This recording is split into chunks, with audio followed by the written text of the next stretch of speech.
One of the most progressive and sensible rulers in the history of our country was Shivaji Maharaja. He was an Indian warrior king and a member of the Maratha clan. Shivaji and his other Maratha generals set the foundations for the Maratha Empire based on peace, justice and truth.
Finally, send him in. Leave us alone. Now.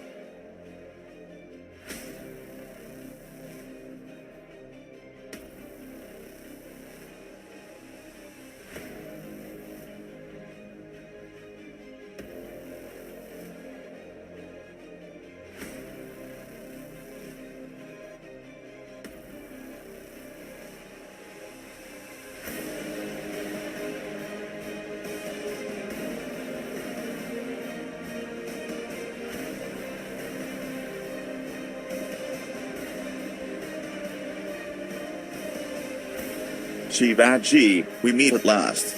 How dare you keep me waiting? You arrogant. I have come here to negotiate a peace treaty. Innocent lives have been lost because of these violent wars. I am sure we can reach some form of agreement. This world is dominated by the likes of Muslim generals like Adil Shah and his faithful warriors. Did you really think that a weak warrior like you can fight against us? Peace treaty, you say? I have a peace treaty for a coward like you. Surrender all your forts, soldiers, all the gold that you stole from us, all your women and children who will spend the rest of their lives in slavery. Come with me to Delhi and surrender yourself to the general, beg his forgiveness. Become his faithful servant, and I will guarantee your survival. He is fierce yet he is merciful. He will grant you a piece of land to watch over and become its lord.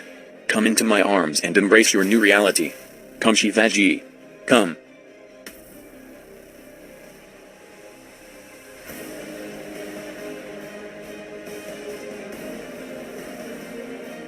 Afzal Khan tried to stab Shivaji with a hidden knife.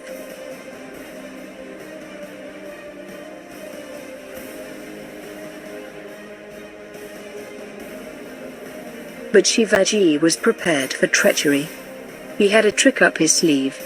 Khan's mistake of underestimating Shivaji cost him dearly.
It's the motherfucking Eagle Double.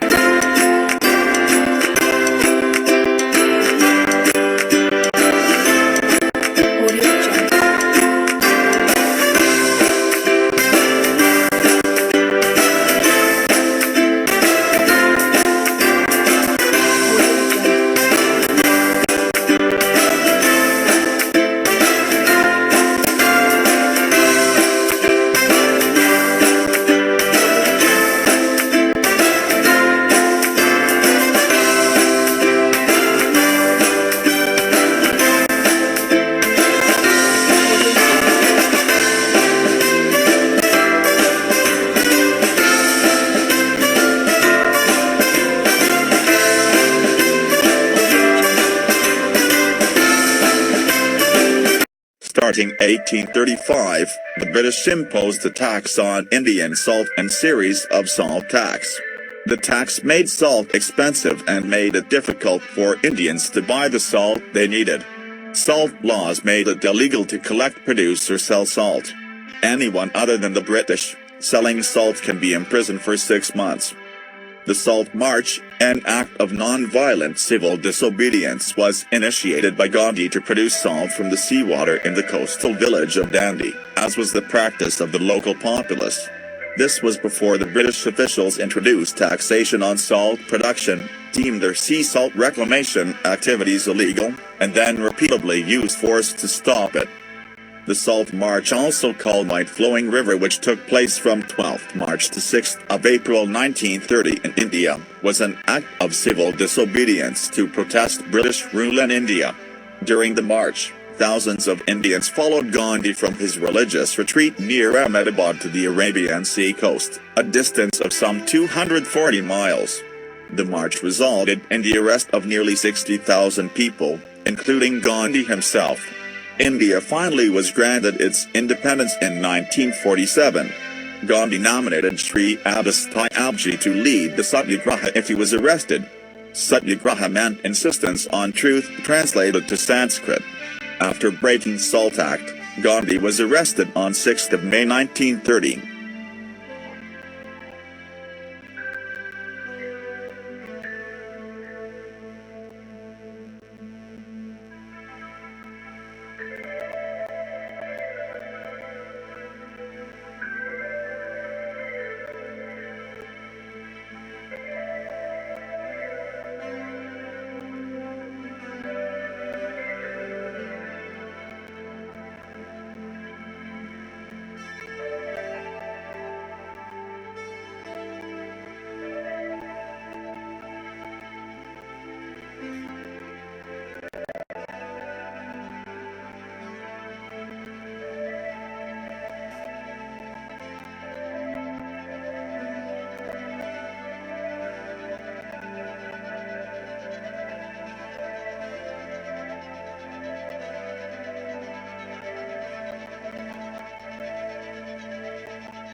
At the end of the march, Gandhi picked up some grains of salt and took a pledge. With these crystals of salt, I'm going to shake the foundations of the British Empire. After breaking SALT Act, Gandhi was arrested on 6th of May 1930. With this simple act of standing up to injustice, Gandhi showed the value of working together against an evil regime. Gandhi showed that common people, just as powerless as salt crystals, can come together to destroy the foundations of the biggest empires. This was one of the most important events and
The Indian Rebellion of 1857 was a major armed uprising in India in 1857–58 against British rule.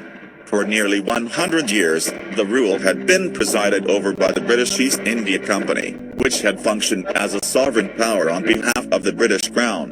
The rebellion began on May 10, 1857 in the form of a mutiny of sepoys of the company's army in the garrison town of Meerut, 40 miles northeast of Delhi. The final spark was provided by the ammunition for the new Enfield P-53 rifle. These rifles used paper cartridges that came pre-greased. To load the rifle, sepoys had to bite the cartridge open to release the powder. The grease used on these cartridges was rumored to include tallow derived from cow beef, which would be a religious offense to Hindus, and pork, which would be offensive to Muslims. Mangal Ponte was an Indian soldier who played a key part in events immediately preceding the outbreak of the Indian Rebellion of 1857. He was a sepoy in the 34th Bengal Native Infantry (BNI) Regiment of the British East India Company.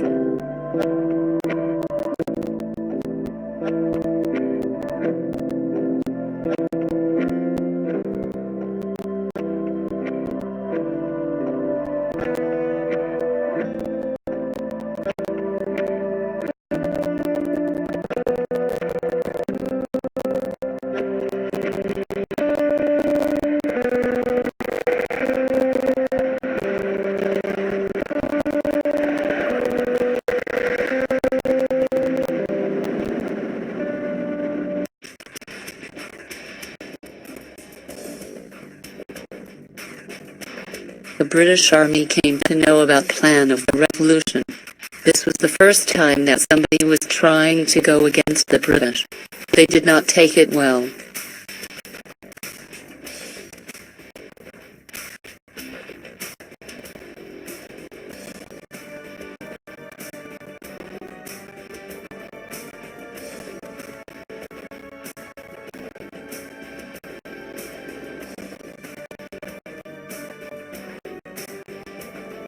Some Indian soldiers are trying to revolt against us and try to overthrow the East India Company. Now it is up to us to stop this nonsense. The Rangoon Regiment won't reach here before the revolution. I need your advice as to what we are supposed to do.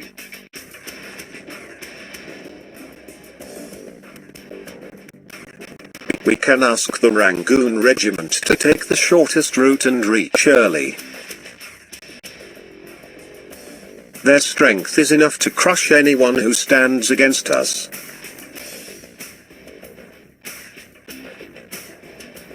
And thus began the end of the first ever revolution against the East India Company.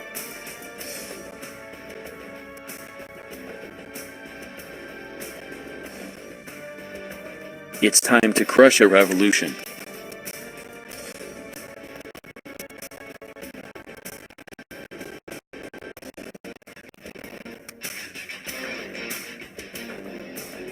The British have planned to destroy our rebellion by sending in the Rangoon Regiment to our barracks.